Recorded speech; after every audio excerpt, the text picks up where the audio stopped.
हम ये जानते हैं कि लाइट एक सरफेस पर इंसिडेंट होने के बाद रिफ्लेक्शन के लॉज का पालन करती है। लाइट वेव्स की तरह ही साउंड वेव्स भी सॉलिड सरफेस से रिफ्लेक्ट होती हैं। ये भी रिफ्लेक्शन के लॉज का पालन करती हैं। चलिए इस लॉ को देखते हैं। अब मान लीजिए एक सोर्स है जो साउंड एमिट कर रही है और मान लीजिए साउंड की एक वेव सरफेस के इस पॉइंट से टकराती है। चलिए इस सरफेस पर नॉर्मल ड्रॉ करते हैं। एक लाइन जो सरफेस को इंसिडेंस के पॉइंट पर परपेंडिकुलर होती है उसे नॉर्मल कहते हैं। अब ये वेव सरफेस से रिफ्लेक्ट होगी। अब रिफ्लेक्शन के लॉ के अनुसार साउंड वेव इस तरह रिफ्लेक्ट होगी कि एंगल ऑफ इंसिडेंस I और angle of reflection R equal हो और इंसिडेंट रे, रिफ्लेक्टेड रे और नॉर्मल सभी एक प्लेन में होंगे। क्या होगा अगर एक वेव सरफेस पर परपेंडिकुलर इंसिडेंट हो? उस केस में रिफ्लेक्ट हुई साउंड उसी लाइन पर लेकिन ऑपोजिट दिशा में ट्रैवल करेगी। आप इन लॉज को घर पर भी वेरीफाई कर सकते हैं कुछ ऐसे। दो सिलेंडर के शेप के छोटे हॉलो ऑब्जेक्ट्स लें, दोनों साइड से खुले हुए। इसके लिए आप दो स्ट्रेट हॉलो पाइप्स ले सकते हैं। इन्हें एक दीवार के पास टेबल पर रख दें ऐसे। पाइप्स रखने से पहले टेबल को व्हाइट कार्डबोर्ड से ढक दें। अब पाइप का ओपन एंड जो आपकी तरफ है वहां एक घड़ी रख दें और दूसरे पाइप के एंड के पास अपना कान ले जाएं। क्या आपको पाइप से घड़ी की कांटों की साउंड सुनाई दी? पाइप्स को ऐसे एडजस्ट करें कि साउंड एकदम क्लियर आए। एक पॉइंट पर ये एकदम क्लियर आने लगेगी। ये साउंड की रिफ्लेक्शन का एग्जाम्पल है। जी हाँ, आपको रिफ्लेक्ट हुई साउंड सुनाई दे रही है। घड़ी से साउंड वेव पाइप से गुजरते हुए दीवार पर इंसिडेंट होती है। ये रिफ्लेक्ट होकर दूसरे पाइप से गुजरती है और आपके कान तक पहुंचती है। आप देखेंगे कि ये दो एंगल लगभग बराबर हैं। अगर हम ह्यूमन एरर्स को नजरअंदाज करें तो angle of incidence angle of reflection के बराबर होगा। रिफ्लेक्ट हुई साउंड का एक और एग्जाम्पल है एको, यानी कि गूंज। एको क्या होती है? एक ही साउंड जब बार बार रिपीट होती है उसे एको कहते हैं। हमें एको कहां सुनाई देती है? ये ज्यादातर खाली जगहों पर सुनाई देती है जिसकी कम से कम एक तरफ पर एक टॉल सरफेस हो। एग्जाम्पल के तौर पर अगर हम एक बड़ी घाटी में हो और एक गहरे खाली कुएं में चिल्लाएं, या फिर अगर हम एक लंबी दीवार के सामने ताली मारें तो हमें हमारी ताली मारने की आवाज बार बार सुनाई देगी। ऐसा क्यों होता है? हमारी ताली की आवाज सभी दिशाओं में ट्रैवल करती है। जब ये किसी ऑब्स्टिकल से टकराती है तो ये रिफ्लेक्ट हो जाती है। ये रिफ्लेक्ट हुई साउंड वेव्स हमारी तरफ ट्रैवल करती हैं और हमें हमारी ताली की धीमी आवाज बार बार सुनाई देती है। लेकिन रुकिए, क्या इसके लिए कोई कंडीशंस होती हैं या हमें हर बार एको सुनाई देगी? जी हाँ, इसके लिए कुछ कंडीशंस होती हैं। एको आसपास के टेम्परेचर पर निर्भर करती है और आपके और रिफ्लेक्शन के पॉइंट के बीच की दूरी पर भी। चलिए एक एग्जाम्पल देखते हैं। मान लेते हैं कि आसपास का टेम्परेचर लगभग 22 डिग्री सेल्सियस है। इस टेम्परेचर पर एको सुनने के लिए आपको और दीवार के बीच की दूरी कम से कम 17.2 मीटर्स होनी चाहिए। अगर ये दूरी 17.2 मीटर्स या उससे ज्यादा होगी तभी एको सुनाई देगी। लेकिन ऐसा क्यों होता है? क्या होगा अगर टेम्परेचर 22 डिग्री सेल्सियस से कम हो तो? क्या टेम्परेचर और डिस्टेंस के अलावा भी कोई कंडीशन होती है? पिछले वीडियो में हमने देखा कि कैसे साउंड एक सॉलिड सरफेस से रिफ्लेक्ट होती है और कैसे साउंड की रिफ्लेक्शन की वजह से एको बनती है। पिछले वीडियो के अंत में हमने आपसे कहा था कि एको सुनने के लिए आपके और दीवार के बीच की दूरी कम से कम 17.2 मीटर्स होनी चाहिए। लेकिन ऐसा क्यों? चलिए देखते हैं। मान लीजिए कि साउंड वेव सरफेस पर परपेंडिकुलर इंसिडेंट होती है और न कि एक एंगल पर। यह बस चीजों को सिंपल रखने के लिए। चलिए आपको एक इंटरेस्टिंग फैक्ट बताते हैं। जो साउंड हम सुनते हैं वो हमारे दिमाग में 0.1 सेकंड तक रहती है। लेकिन यह फैक्ट हमें एको समझने में कैसे मदद करेगा? हमें एको इसलिए सुनाई देती है क्योंकि रिफ्लेक्ट हुई साउंड हमारे कानों तक 0.1 सेकंड के बाद पहुंचती है। जब आप एक बार ताली मारते हैं आपको साउंड सुनाई देती है। रिपीट होती साउंड को सुनने के लिए ओरिजिनल साउंड और रिफ्लेक्टेड साउंड के बीच का टाइम इंटरवल एटलीस्ट 0.1 सेकंड होना चाहिए। एटलीस्ट का मतलब ये इस वैल्यू के बराबर या उससे ज्यादा हो सकता है। चलिए अब देखते हैं कि आपके और ऑब्स्टिकल के बीच की दूरी कम से कम 17.2 मीटर्स क्यों होनी चाहिए। इसके लिए हम speed distance time formula use करके इस डिस्टेंस को कैलकुलेट करेंगे। चलिए इस डिस्टेंस को d मीटर्स मान लेते हैं। हम जानते हैं कि 22 डिग्रीज पर हवा में साउंड की स्पीड v 344 मीटर्स पर सेकेंड होती है और जो टाइम t है वेव के दीवार तक जाके वापस आने के लिए वो 0.1 सेकेंड के बराबर या उससे ज्यादा होगा। तो क्या वेव द्वारा ट्रैवल किया गया डिस्टेंस d है? यहां ध्यान दें, वेव दुगुना डिस्टेंस ट्रैवल कर रही है क्योंकि वो इस पॉइंट तक जाकर वापस आ रही है। 0.1 सेकेंड में साउंड वेव 2d मीटर्स का डिस्टेंस कवर करती है। हम जानते हैं कि डिस्टेंस स्पीड और टाइम के प्रोडक्ट के बराबर होता है। यहां हम जानते हैं कि 2d is equal to v times t होगा। अब आगे क्या? हम जानते हैं कि t 0.1 सेकंड के बराबर या उससे ज्यादा होगा और v कांस्टेंट है। अब इस पार्ट पर ध्यान दें, यह हो जाएगा ग्रेटर देन और इक्वल टू 344 टाइम्स 0.1। इन दोनों का प्रोडक्ट होगा 34.4 मीटर्स। अब लेफ्ट में क्या टर्म है? जी हां, 2d। तो हम दोनों साइड्स को 2 से डिवाइड करेंगे। फाइनली हमें मिलेगा d ग्रेटर देन और इक्वल टू 17.2 मीटर्स। इसलिए हम कह सकते हैं कि एको सुनने के लिए आपके और दीवार के बीच की दूरी कम से कम 17.2 मीटर्स होनी चाहिए। लेकिन जरा रुकिए, यहां 22 डिग्रीज टेम्परेचर पर साउंड की स्पीड 344 मीटर्स पर सेकंड थी। क्या होगा अगर टेम्परेचर 45 डिग्री सेल्सियस हो?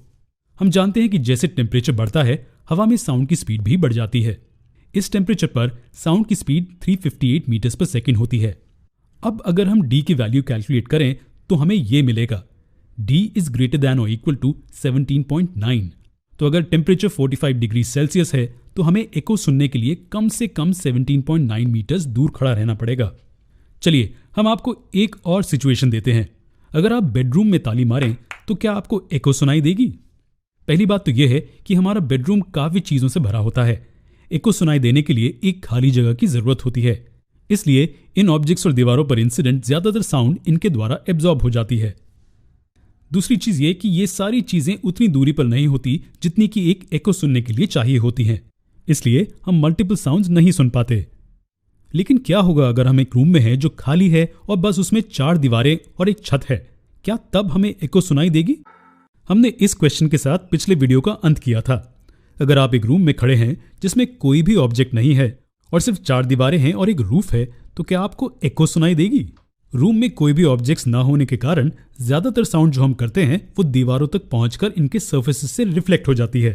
यहां हम मान लेते हैं कि दीवारें कोई भी साउंड एब्जॉर्बेंट मटेरियल से कवर्ड नहीं है।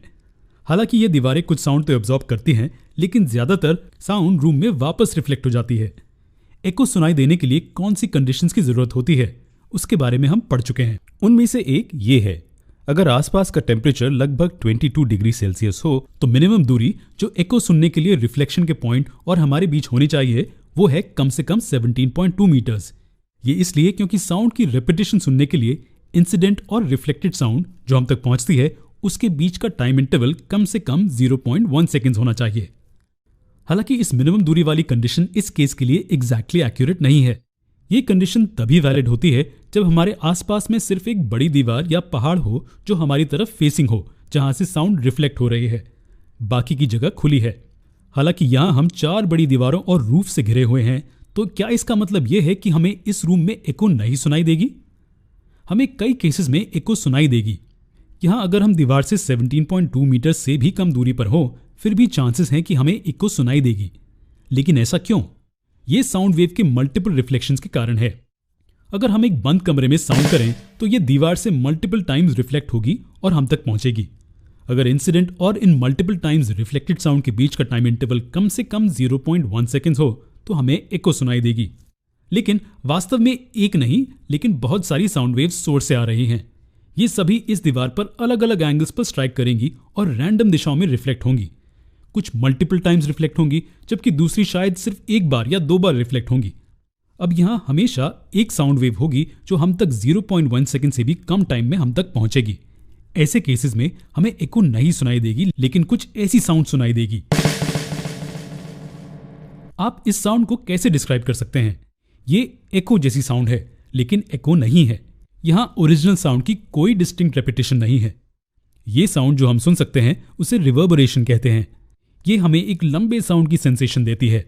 जैसा कि हमने कहा, यहां सेम साउंड की कोई डिस्टिंक्ट रेपिटेशन नहीं है।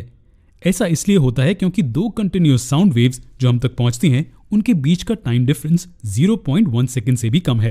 तो अगर यहां मिलियन साउंड वेव्स हैं जो हमारी तरफ आ रही हैं, तो कोई भी 2 वेव्स जो हम तक एक के बाद एक पहुंच रही हैं उनके बीच का टाइम डिफरेंस 0.1 सेकेंड से भी कम होगा। तो सभी वेव्स कंबाइन होकर हमें एक लंबे साउंड का सेंसेशन देते हैं। रिवर्बरेशन ऑडिटोरियम्स और बड़े हॉल में बहुत आम है और ये हॉल में बैठे सुनने वालों के लिए काफी कष्टदायक हो सकता है। हम इस प्रॉब्लम को कैसे टैकल करेंगे? खैर, एक तरीका है कि हम हॉल की दीवारों और रूफ को साउंड एब्जॉर्बेंट मटेरियल से कवर कर सकते हैं। आमतौर पर ये मटेरियल्स कपड़ों की तरह सॉफ्ट और प्लायबल होता है। ये ज्यादातर साउंड को एब्जॉर्ब करते हैं और बहुत कम साउंड रिफ्लेक्ट होती है। हमने पिछले वीडियो में देखा कि साउंड को ट्रैवल करने के लिए एक माध्यम की जरूरत होती है। ये ज्यादा प्रेशर वाले रीजन्स बनाती है जिसे कंप्रेशंस कहते हैं, और रेयरफैक्शंस जो कम प्रेशर वाले रीजन्स होते हैं। कंप्रेशंस और रेयरफैक्शंस के इस सीरीज को हम साउंड वेव कहते हैं। जब एक साउंड वेव एक माध्यम से गुजरती है तो माध्यम की डेंसिटी और प्रेशर बदल जाते हैं। चलिए देखते हैं कि ये कैसे बदलते हैं। हम हमारे साउंड के सोर्स के लिए ट्यूनिंग फोक का यूज करते हैं और प्रोपगेशन के माध्यम के लिए हवा का यूज करते हैं। ये फिगर्स माध्यम में वाइब्रेशन से पहले के प्रेशर और डेंसिटी को दिखाते हैं। जी हाँ, ये ट्यूनिंग फोक को वाइब्रेशन में सेट करने से पहले के प्रेशर और डेंसिटी को दिखाते हैं। जब ट्यूनिंग फोक को वाइब्रेशन में सेट नहीं किया जाता है तो प्रेशर और डेंसिटी माध्यम में हर जगह समान होते हैं। चलिए हम पहले प्रेशर फिगर को देखते हैं। जब हम ट्यूनिंग फोक को वाइब्रेशन में सेट कर देते हैं तो उसके बाद माध्यम में प्रेशर को क्या होता है, चलिए देखते हैं। यहां हम राइट प्रोंग पर कॉन्सेंट्रेट करेंगे। तो जब ये प्रोंग अपनी मीन पोजीशन से दूर चला जाता है तो ये आसपास के हवा के पार्टिकल्स पर प्रेशर अप्लाई करता है। इसके कारण पास वाले रीजन में प्रेशर बढ़ जाता है और ये बढ़ता रहता है जब तक वो मैक्सिमम वैल्यू हासिल नहीं कर लेती। इस रीजन में मैक्सिमम प्रेशर है जिसके कारण इसे पीक कंप्रेशन कहते हैं। हम इसे मैक्सिमम या पीक क्यों कहते हैं? ये इसलिए क्योंकि इस पॉइंट पर प्रोंग ने रेस्ट पोजीशन से अपनी मैक्सिमम डिस्प्लेसमेंट ट्रैवल की है, और जैसे ही ये मीन पोजीशन की ओर बढ़ने लगता है इस रीजन में प्रेशर घट जाता है और घटता रहता है क्योंकि प्रोंग लेफ्ट की ओर अपने मोशन को कंटिन्यू रखता है, और जो कंप्रेशन यहां मौजूद था वो इस रीजन में डिस्टर्बेंस के रूप में आ गया है। चलिए इस रीजन पर दोबारा कॉन्सेंट्रेट करते हैं जहां प्रेशर घट चुका है। इसमें सबसे कम प्रेशर कब होगा, क्या आप गेस कर सकते हैं? जब प्रोंग लेफ्ट की ओर अपने मैक्सिमम डिस्प्लेसमेंट ट्रैवल कर लेता है तो हमें कम प्रेशर वाला रीजन मिलता है। ये वो रीजन है। तो ट्यूनिंग फोर्क वाइब्रेट करता रहता है और हमें ज्यादा प्रेशर और कम प्रेशर वाले ऑल्टरनेट रीजन्स मिलते हैं। यही चीज पार्टिकल्स की डेंसिटी के साथ भी होती है। क्या आपको डेंसिटी शब्द का मतलब पता है? यह समझने में बहुत आसान है। मान लीजिए कि स्क्रीन पर दो स्क्वायर फिगर्स हैं जिनके एरिया समान हैं। पहले स्क्वायर में 10 छोटे डॉट्स हैं और दूसरे वाले में 30 छोटे डॉट्स हैं। तो हम कह सकते हैं कि दूसरा वाला डेंसर है। डॉट्स ज्यादा कॉम्पैक्ट रूप में पैक्ड हैं। चीजें एक दिए गए एरिया में जितनी टाइटली पैक्ड होती हैं उतनी ही ज्यादा डेंस होती हैं। चलिए आपको हमारे ट्यूनिंग फोक वाले एग्जाम्पल पर दोबारा लेकर चलते हैं। देखिए कि कैसे पार्टिकल्स की डेंसिटी माध्यम में बदलती है। यहां हमारी डेंसिटी फिगर है फोक को वाइब्रेट करने से पहले। डेंसिटी लगभग समान है। चलिए अब देखते हैं कि क्या होता है जब वाइब्रेशन शुरू हो जाता है। इसी ट्यूनिंग फोक के प्रेशर वेरिएशंस को ऊपर दिखाया गया है। जब प्रोंग मीन पोजीशन से दूर चला जाता है तो पार्टिकल्स की डेंसिटी बढ़ जाती है और इस रीजन में मैक्सिमम पर पहुंच जाती है। इस पॉइंट पर प्रोंग ने राइट की ओर मैक्सिमम दूरी ट्रैवल कर ली है, और जैसे ये लेफ्ट की ओर अपना मोशन कंटिन्यू करता है माध्यम के पार्टिकल्स अलग अलग फैल जाते हैं और डेंसिटी घटती जाती है। और आपने गेस कर लिया होगा कि जब प्रोंग लेफ्ट की ओर अपनी मैक्सिमम पोजीशन तक पहुंच जाती है तो डेंसिटी अपनी मिनिमम वैल्यू हासिल कर लेती है। चलिए अब ट्यूनिंग फोक की वाइब्रेशन को रोक देते हैं। नोट कीजिए कि हमने ट्यूनिंग फोक को साउंड के सोर्स के रूप में लिया है और हवा हमारे प्रोपगेशन का माध्यम है। खैर, अगर हम साउंड की कोई दूसरी सोर्स और कोई दूसरा माध्यम लेते हैं तो हमें सेम रिजल्ट ही मिलेगा। जी हाँ, सोर्स या माध्यम कुछ भी हो, साउंड वेव का कॉन्सेप्ट सेम ही रहेगा। तो अब से हम साउंड के किसी भी विशेष सोर्सेज का उल्लेख नहीं करेंगे। हम जहां जरूरत होगी वहां सोर्स ऑफ साउंड कहेंगे। चलिए अब हम दोबारा हमारे प्रेशर और डेंसिटी के फिगर की ओर बढ़ते हैं। इस तरह से माध्यम में प्रेशर और डेंसिटी बदल जाते हैं। हम इसे इंटरेस्टिंग ग्राफ की मदद से भी रिप्रेजेंट कर सकते हैं। इसकी हॉरिजॉन्टल एक्सिस सोर्स से वेव की दूरी को रिप्रेजेंट करती है जैसे जैसे वेव माध्यम से गुजरती है, और इसकी वर्टिकल एक्सिस प्रेशर या डेंसिटी में वेरिएशंस को रिप्रेजेंट करती है। ये ग्राफ हमें कैसे मदद करता है आप जल्द ही जान जाएंगे। ग्राफ का ऊपरी रीजन ज्यादा प्रेशर या ज्यादा डेंसिटी वाले जोन्स को रिप्रेजेंट करता है और निचला रीजन कम प्रेशर या कम डेंसिटी वाले जोन्स को रिप्रेजेंट करता है। साउंड वेव्स इस तरह से ट्रैवल करती हैं। वेव के पीक को क्रेस्ट कहा जाता है और वैली को वेव का ट्रफ कहा जाता है। हमने ये ग्राफ अपने पिछले वीडियो में देखा था।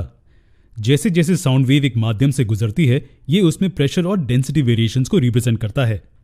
हम देख सकते हैं कि साउंड वेव ज्यादा प्रेशर वाले रीजन जिन्हें कंप्रेशंस कहते हैं और कम प्रेशर वाले रीजन्स जिन्हें रेयरफैक्शंस कहते हैं उनकी एक कंटिन्यूअस साइकिल होती है। ये साउंड वेव एक पूरी साइकिल कब पूरा करती है? जब माध्यम की डेंसिटी इस मैक्सिमम वैल्यू से यहां इस मिनिमम वैल्यू तक मूव करती है और फिर से मैक्सिमम पर जाती है, तब हम कह सकते हैं कि साउंड वेव ने एक ऑसिलेशन पूरा कर लिया है। ये साउंड वेव की एक ऑसिलेशन है, मैक्सिमम से मैक्सिमम तक, और इस पॉइंट से इस पॉइंट तक दूसरा ऑसिलेशन होगा, एंड सो ऑन। इस साइकिल को देखने का एक दूसरा तरीका भी है। जब एक साउंड वेव इस पॉइंट से इस पॉइंट तक मूव करती है तो हम कह सकते हैं कि इसने एक ऑसिलेशन पूरा कर लिया है। ऑसिलेशंस के दोनों रिप्रेजेंटेशंस में एक कंप्रेशन और एक रेयरफैक्शन है। हमारे वीडियोस में हम पहले वाले को रेफर करेंगे। अब इस फिगर के साथ हम एक साउंड वेव की फ्रीक्वेंसी, वेवलेंथ और टाइम पीरियड को समझने की कोशिश करेंगे। क्या आपको याद है कि फ्रीक्वेंसी क्या होती है? जी हां, एक यूनिट टाइम में ऑसिलेशंस की मात्रा को हम साउंड वेव की फ्रीक्वेंसी कहते हैं। अगर हम एक फिक्स पॉइंट से एक सेकंड में गुजरती हुई ऑसिलेशंस की मात्रा को गिन सकते हैं तो वो फ्रीक्वेंसी होगी। फ्रीक्वेंसी इस ग्रीक लेटर न्यू द्वारा रिप्रेजेंट की जाती है और इसे हर्ट्ज में मेजर किया जाता है। तो अगर आप इस पॉइंट को देखें तो एक सेकंड में कितने साइकिल्स ने इसे पार किया होगा? जी हां, 2। तो हम कहते हैं कि इस साउंड वेव की फ्रीक्वेंसी 2 हर्ट्ज है। चलिए देखते हैं कि साउंड वेव की वेवलेंथ क्या होती है। दो लगातार कंप्रेशंस या दो लगातार रेयरफैक्शंस के पीक वैल्यू के बीच की दूरी को वेवलेंथ कहते हैं। इसलिए इस साउंड की वेवलेंथ ये डिस्टेंस है, या वो ये डिस्टेंस भी हो सकती है। दोनों डिस्टेंसेस समान हैं, इसलिए हम इस वाली को हमारे वीडियोस में रेफर करेंगे। हम पहले देख चुके हैं कि ये और कुछ नहीं लेकिन वेव द्वारा पूरा किया गया एक ऑसिलेशन है। तो हम कह सकते हैं कि वेवलेंथ एक ऑसिलेशन की लेंथ है। इसे इस ग्रीक लेटर द्वारा डिनोट किया जाता है जिसे लैम्डा कहते हैं। आपके अनुसार वेवलेंथ की एसआई यूनिट क्या होगी? क्योंकि ये डिस्टेंस है, एसआई यूनिट मीटर्स में होगी। वेवलेंथ शब्द में भी लेंथ शब्द है, तो ये और कुछ नहीं लेकिन डिस्टेंस है। अंत में हम साउंड वेव के टाइम पीरियड के बारे में बात करेंगे। दो लगातार कंप्रेशंस या रेयरफैक्शंस द्वारा किसी भी पॉइंट को पार करने के लिए गए टाइम को हम टाइम पीरियड कहते हैं। तो अगर एक वेव इस पॉइंट को पार करने के लिए 2 सेकंड्स लेती है तो हम कहते हैं कि टाइम पीरियड 2 सेकंड्स है। क्या इसे डिफाइन करने का कोई दूसरा इंटरेस्टिंग तरीका है? जी हां, ये वो टाइम है जिसमें एक वेव अपनी वेवलेंथ के बराबर दूरी पूरा करती है। अगर आपको याद हो तो वेवलेंथ और कुछ नहीं लेकिन एक ऑसिलेशन की लेंथ है। तो टाइम पीरियड वो टाइम है जिसमें साउंड वेव एक ऑसिलेशन पूरा करती है। इसे कैपिटल टी से डिनोट किया जाता है और इसका एसआई यूनिट्स सेकंड्स है। चलिए जल्दी से यहां एक रिकैप करते हैं। हमने साउंड वेव की फ्रीक्वेंसी, वेवलेंथ और टाइम पीरियड के कॉन्सेप्ट को समझा। फ्रीक्वेंसी और कुछ नहीं लेकिन एक यूनिट टाइम में ऑसिलेशंस की मात्रा है। अगर हम एक फिक्स्ड पॉइंट से एक सेकंड में गुजरती हुई ऑसिलेशंस की मात्रा को गिन सकते हैं तो उसे हम फ्रीक्वेंसी कहेंगे। और वेवलेंथ के बारे में आपका क्या कहना है?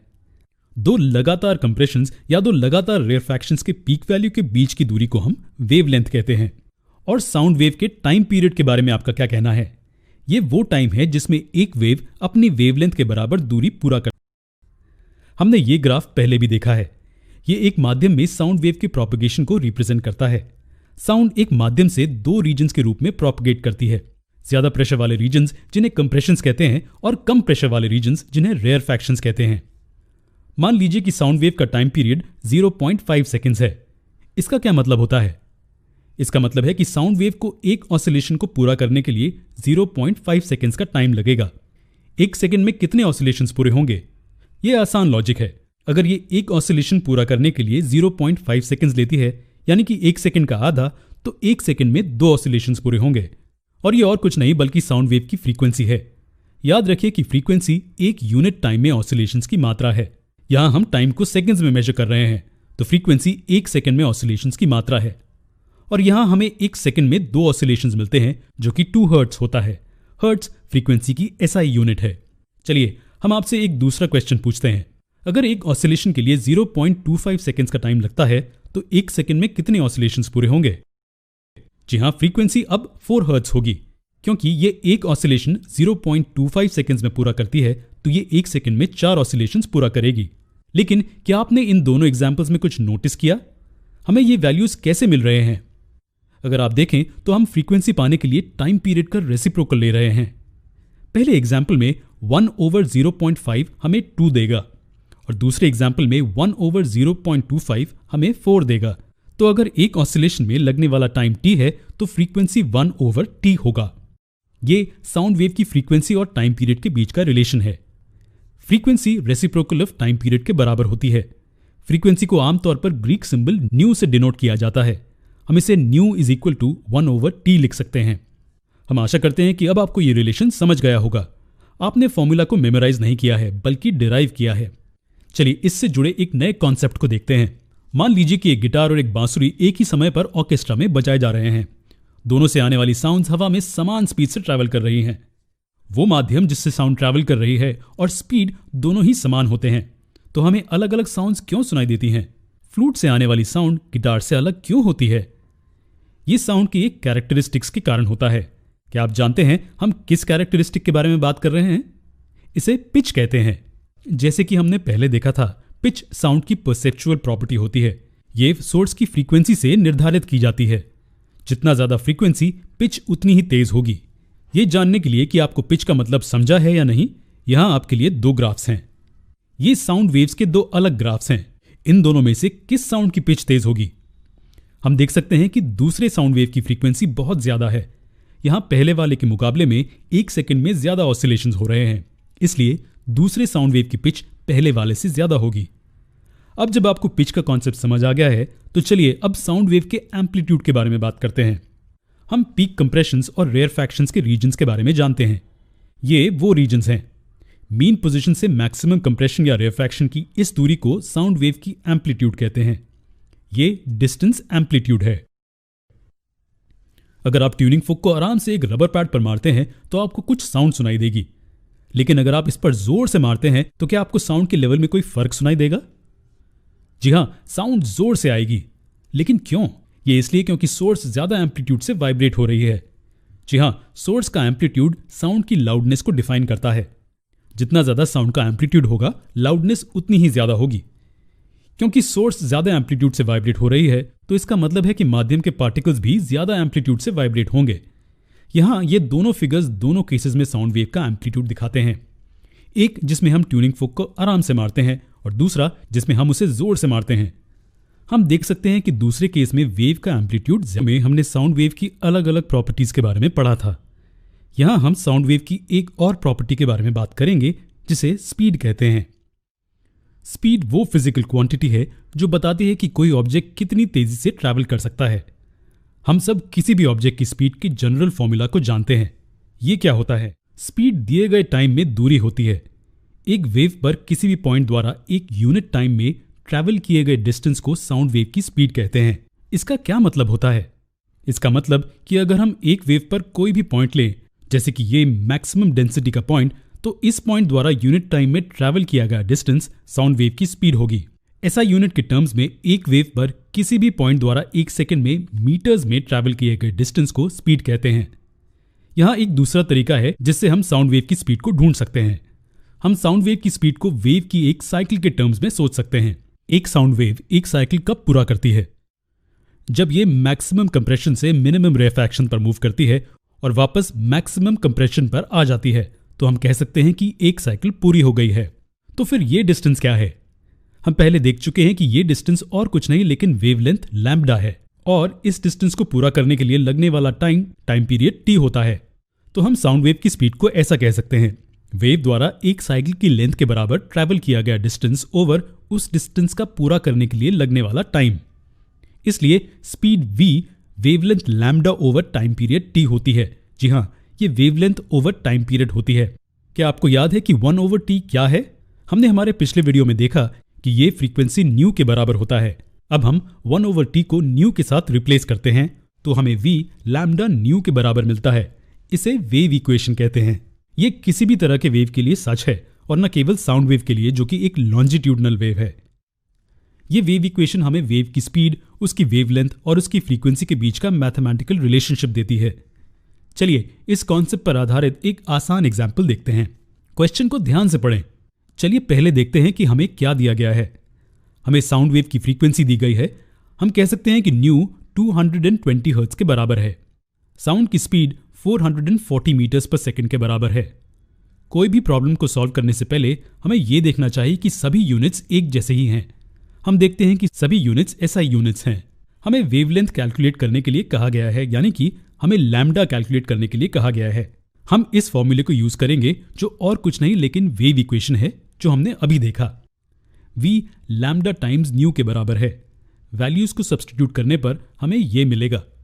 दोनों साइड्स को 220 से डिवाइड करने पर हमें ये इक्वेशन मिलती है। अंत में हमें आंसर 2 मीटर्स मिलता है। वेवलेंथ के यूनिट को मत भूलिएगा। कभी कभी बारिश के मौसम के दौरान हम पहले बिजली को देखते हैं और फिर गड़गड़ाहट की आवाज सुनाई देती है। ये घटना हमें क्या बताती है?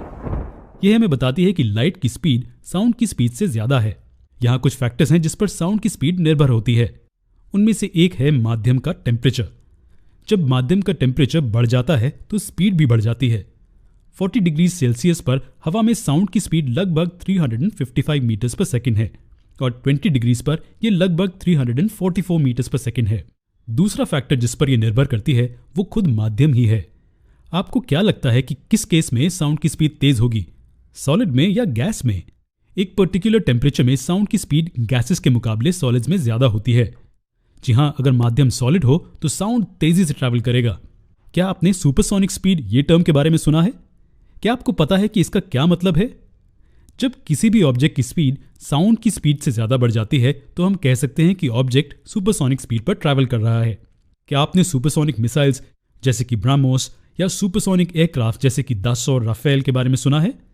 जी हाँ, ये वो मिसाइल्स और एयरक्राफ्ट हैं जो हवा में साउंड की स्पीड से ज्यादा स्पीड के साथ ट्रैवल करते हैं। अपने पिछले वीडियोस में हमने देखा कि कैसे साउंड एक माध्यम से प्रोपेगेट होती है। जब ऑब्जेक्ट वाइब्रेट होता है तो वो आसपास के माध्यम में एक डिस्टर्बेंस बना देता है जिसे हम साउंड वेव कहते हैं। माध्यम में ये वेव कंप्रेशंस और रेयरफैक्शंस के रूप में ट्रैवल करती है। लेकिन माध्यम के पार्टिकल्स किस दिशा में वाइब्रेट करते हैं? इस क्वेश्चन का आंसर देने से पहले हम लॉन्जिट्यूडनल वेव्स के बारे में बात करेंगे। लॉन्जिट्यूडनल वेव्स क्या हैं? चलिए हम पहले आपको डेफिनेशन बताते हैं। एक माध्यम के पार्टिकल्स जब वेव्स में ऐसे वाइब्रेट करते हैं कि उनकी दिशा एनर्जी ट्रांसपोर्ट की दिशा से पैरेलल या एंटी पैरेलल हो, उन्हें हम लॉन्जिट्यूडनल वेव्स कहते हैं। इससे पहले कि हम स्टेटमेंट की ओर बढ़ें, क्या आपको याद है कि पैरेलल और एंटी पैरेलल का क्या मतलब है? पैरेलल ऐसे दो वेक्टर्स होंगे और एंटी पैरेलल ऐसे पैरेलल लेकिन ऑपोजिट दिशाओं में। अब स्टेटमेंट पर आते हैं। इसका मतलब है कि अगर सोर्स इस दिशा में साउंड एमिट कर रही है तो माध्यम के पार्टिकल्स भी इसी दिशा में आगे और पीछे मूव होंगे। तो पार्टिकल्स की डिस्प्लेसमेंट वेव के प्रोपेगेशन की दिशा से पैरेलल या एंटी पैरेलल है। क्या साउंड वेव एक लॉन्जिट्यूडनल वेव होती है? इस एग्जाम्पल को लेते हैं और पता लगाने की कोशिश करते हैं। जी हाँ, साउंड वेव्स वास्तव में लॉन्जिट्यूडनल वेव्स होती हैं। हम इस एग्जाम्पल में देख सकते हैं कि माध्यम के पार्टिकल्स वेव के प्रोपेगेशन की दिशा में वाइब्रेट कर रहे हैं। साउंड वेव्स को प्रेशर वेव्स भी कहा जाता है। क्या आप बता सकते हैं क्यों? ये इसलिए क्योंकि माध्यम से गुजरने वाली साउंड वेव में हाई प्रेशर रीजन्स के दोहराते पैटर्न होते हैं जिन्हें कंप्रेशंस कहा जाता है और लो प्रेशर रीजन्स होते हैं जिन्हें रेयरफैक्शंस कहा जाता है। लेकिन रुकिए, क्या ऐसी भी वेव्स हैं जिनमें माध्यम के पार्टिकल्स की डिस्प्लेसमेंट वेव के प्रोपेगेशन की दिशा में नहीं होती है? साउंड वेव होना जरूरी नहीं है। इसका जवाब है हाँ।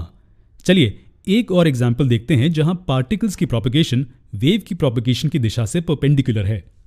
एक स्ट्रिंग लें जिसका एक एंड दीवार से फिक्स्ड हो। ये एंड दीवार पर यहां फिक्स्ड है और ये वाला आपके हाथ में है।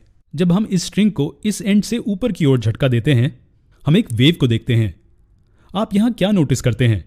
स्ट्रिंग के पार्टिकल्स किस दिशा में मूव हो रहे हैं? ऊपर और नीचे, है ना? और वेव की प्रोपेगेशन की दिशा के बारे में आपका क्या कहना है? ये राइट की ओर जा रही है। चलिए हम इसे एक बार दोहराते हैं। स्ट्रिंग के पार्टिकल्स ऊपर और नीचे मूव हो रहे हैं जबकि वेव की प्रोपेगेशन की दिशा राइट की ओर है। पार्टिकल्स वेव की दिशा से परपेंडिकुलर दिशा में वाइब्रेट हो रहे हैं। ऐसी वेव्स को ट्रांसवर्स वेव्स कहा जाता है। तो क्या साउंड वेव्स ट्रांसवर्स वेव्स होती हैं? इसका जवाब है नहीं, और ये इसलिए क्योंकि माध्यम के पार्टिकल्स वेव की प्रोपेगेशन की दिशा में वाइब्रेट हो रहे हैं।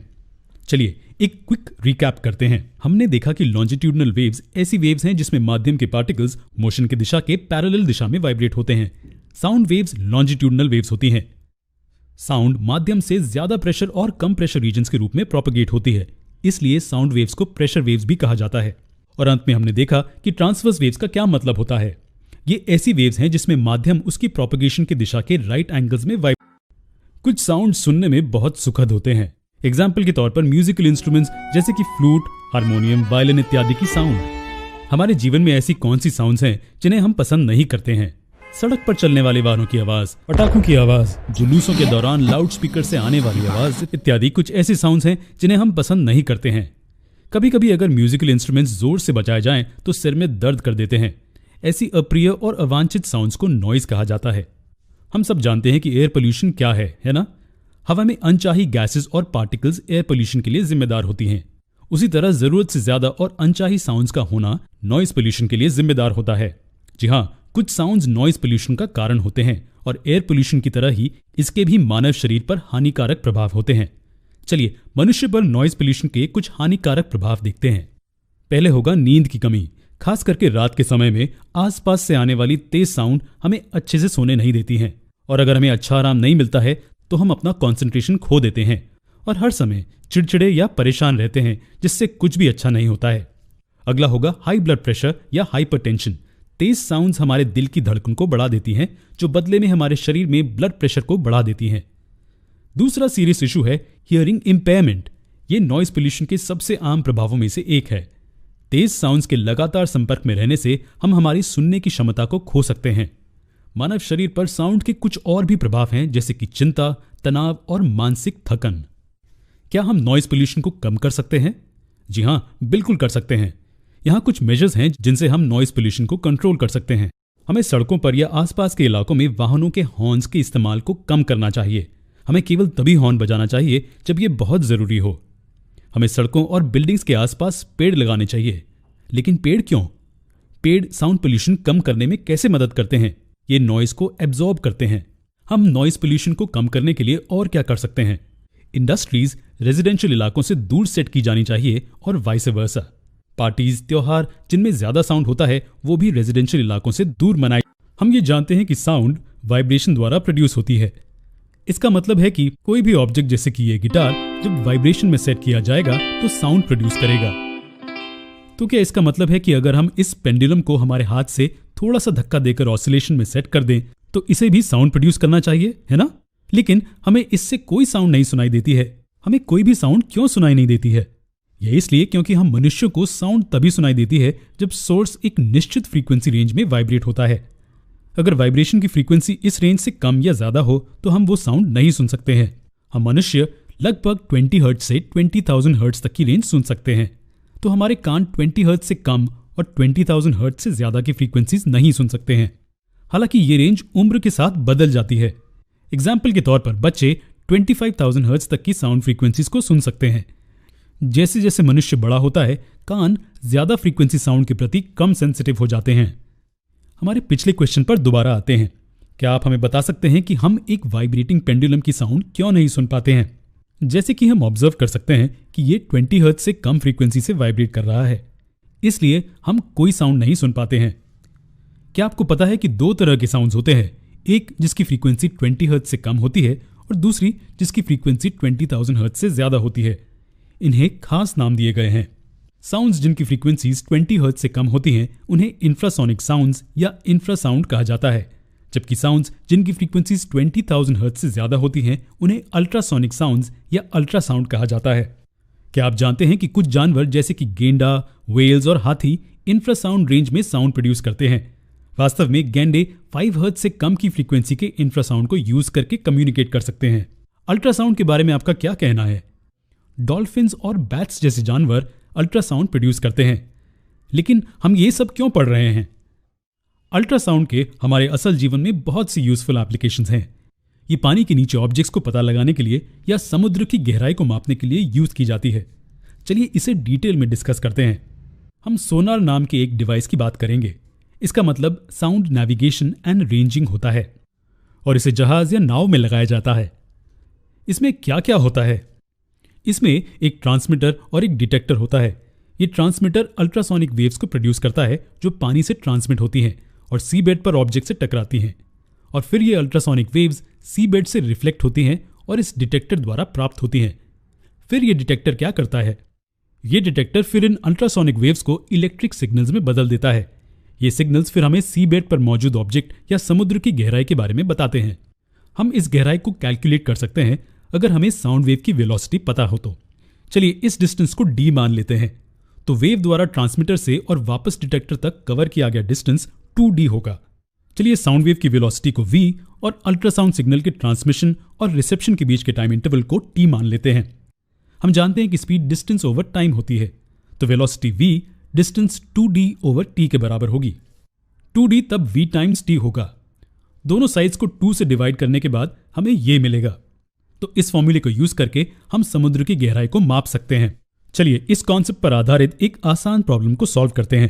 क्वेश्चन को ध्यान से पढ़ें और इसे सॉल्व करने की कोशिश करें। चलिए सबमरीन और क्लिफ के बीच का डिस्टेंस को d मान लेते हैं और पानी में साउंड की वेलोसिटी को v मान लेते हैं और इस सोनार पल्स को सबमरीन से क्लिफ तक और वापस सबमरीन तक ट्रैवल करने के लिए लगने वाले टाइम को t मान लेते हैं। चलिए दी गई क्वांटिटीज को लिख लेते हैं। हमें टाइम इंटरवल t 1.02 सेकेंड्स दिया गया है। स्पीड हमें 1531 मीटर्स पर सेकेंड दी गई है। हमें क्या ढूंढना है? हमें क्लिफ और सबमरीन के बीच के डिस्टेंस को ढूंढना है। हम d = v × t / 2 formula use करेंगे। दी गई वैल्यूज को इसमें सब्स्टिट्यूट करने से हमें d 780.81 मीटर मिलेगा। डिस्टेंस का यूनिट मीटर्स क्यों है? क्योंकि दी गई क्वांटिटीज SI यूनिट्स में मेजर की गई हैं। हम भी डिस्टेंस को SI यूनिट्स में मेजर करेंगे, यानी कि मीटर्स में। d की इस वैल्यू का क्या मतलब है? ये वैल्यू हमें क्लिफ से सबमरीन का डिस्टेंस देती है। तो ये सोनार नाम के डिवाइस के बारे में था। अब तक हमने अलग अलग ऑब्जेक्ट्स द्वारा बनी कई साउंड्स को देखा है, लेकिन हम मनुष्य भी आवाज करते हैं। हम बात करते हैं, चिल्लाते हैं और फुसफुसाते हैं। हमने पहले कहा था कि वाइब्रेशन साउंड को प्रोड्यूस करता है।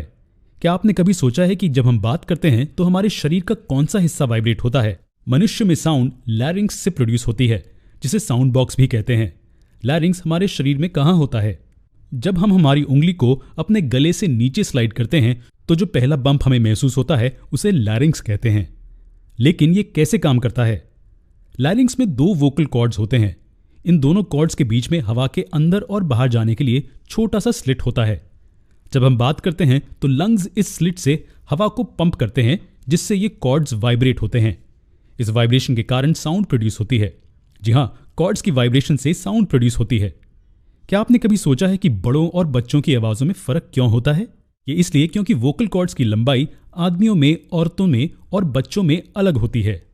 इसके कारण बड़ों और बच्चों में कॉर्ड्स अलग अलग फ्रीक्वेंसी से वाइब्रेट होते हैं और इसलिए वो अलग साउंड्स प्रोड्यूस करते हैं। इसलिए एक बड़े की आवाज़ और बच्चे की आवाज़ में फ़र्क होता है। हम मनुष्य अपने कानों से साउंड सुनते हैं। ये कैसे मुमकिन है? चलिए इसे इस एग्जाम्पल की मदद से समझते हैं। कुछ थर्मोकोल बॉल्स को कुछ ऐसे एक स्पीकर के डायफ्राम के ऊपर रख दें। अब स्पीकर को प्लेयर के साथ कनेक्ट कर दें और म्यूजिक शुरू कर दें और इन छोटे बॉल्स को ऑब्जर्व करें। आप क्या देख सकते हैं? आप देख सकते हैं कि ये छोटे बॉल्स ऊपर नीचे हिलने लग जाते हैं। इसका मतलब कि डायफ्राम वाइब्रेट होने लग गया है। कुछ ऐसा ही हमारे कान में भी होता है। एक मनुष्य के कान में ईयर ड्रम होता है जो एक डायफ्राम के रूप में काम करता है। हम एक ईयर ड्रम को एक स्ट्रेच्ड रबर शीट के समान सोच सकते हैं। जब साउंड ईयर कनाल में प्रवेश करती है तो ये ईयर ड्रम से टकराती है, जिस कारण ये वाइब्रेट होने लग जाती है। ये वाइब्रेशंस फिर कान के अंदर के हिस्से में ट्रांसफर हो जाती हैं। इस हिस्से को कॉक्लिया कहते हैं। ये कॉक्लिया फिर नर्व्स के माध्यम से ब्रेन को सिग्नल भेजता है।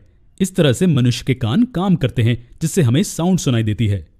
एक चीज का ध्यान रखें, ईयर ड्रम एक टाइटली स्ट्रेच्ड रबर शीट की तरह होते हैं, तो इसलिए हमें कोई भी नुकीली चीज हमारे कान में नहीं डालनी चाहिए, क्योंकि वो हमारे कान को नुकसान पहुंचा सकती है और हमारे सुनने की क्षमता को हमेशा के लिए नष्ट कर सकती है। अब यहाँ एक इंटरेस्टिंग क्वेश्चन है, क्या हम मनुष्य सभी साउंड्स को सुन सकते हैं? एक मनुष्य का कान सिर्फ उन्हीं साउंड्स को सुन सकता है जिनकी फ्रीक्वेंसीज 20 हर्ट्ज और 20,000 हर्ट्ज के बीच में होती है। जी हाँ, वो साउंड्स जिनकी फ्रीक्वेंसी 20 हर्ट्ज से कम होती है या 20,000 हर्ट्ज से ज्यादा होती है, वो मनुष्य के कान नहीं सुन सकते हैं। क्या आप जानते हैं कि बहुत से जानवर 20,000 हर्ट्ज की फ्रीक्वेंसी से ज्यादा के साउंड्स को सुन सकते हैं? कुत्ते उन साउंड्स को सुन सकते हैं जिनकी फ्रीक्वेंसीज 45,000 हर्ट्ज तक की होती हैं, जबकि बैट्स की कुछ स्पीशीज 200 किलोहर्ट्ज तक की साउंड की फ्रीक्वेंसीज को सुन सकती हैं। इसी के साथ हम इस चैप्टर के अंत में आ जाते हैं।